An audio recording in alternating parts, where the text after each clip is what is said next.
সময় এক ছোট গ্রামে বাস করতেন ঋষি মাধব।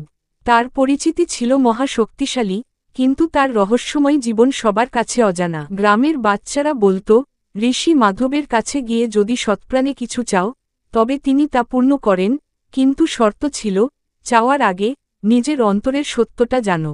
একদিন এক যুবক রাজু আশেপাশের গ্রামের মন্দিরে গিয়ে জানতে পারে, ঋষি মাধব কোনো এক অলৌকিক শক্তির অধিকারী।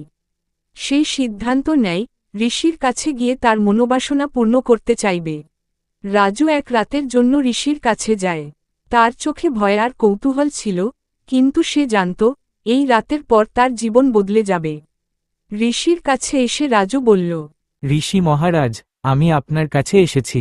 কি চাও রাজু? জানো তো, যে কিছু চায় তাকে সেই চাওয়ার মূল্য দিতে হয়। রাজু একটু থেমে বলল, আমি চাই আমার জীবনে সুখ আর শান্তি ফিরে আসুক। আমার জীবনে যা কিছু হারিয়ে গেছে তা ফিরে আসুক। ঋষি মাধব বললেন, তোমার চাওয়া সঠিক, কিন্তু মনে রেখো, দান শুধু একদিকে হয় না। ঋষি এক দৃষ্টি দিয়ে তাকিয়ে থাকলেন। পরক্ষণে তিনি এক অলৌকিক শক্তি ব্যবহার করলেন, আর একটি আকাশী রঙের পাথর রাজুকে দিলেন। তিনি রাজুকে বললেন, পাথরটা তুমি কোথাও লুকিয়ে রেখো। এটি তোমার হৃদয়ের শান্তি দেবে। এটি তোমার পরীক্ষা নেবে। যদি তোমার অন্তর শুদ্ধ থাকে, তাহলে সব পাবে। রাজু সেটা নিয়ে বেরিয়ে আসার পর সে বুঝতে পারে, সব কিছু শুধু বাহ্যিক চাওয়া নয়, ভিতরের মনোভাব আর সত্যিকারের উদ্দেশ্য প্রভাবিত করে।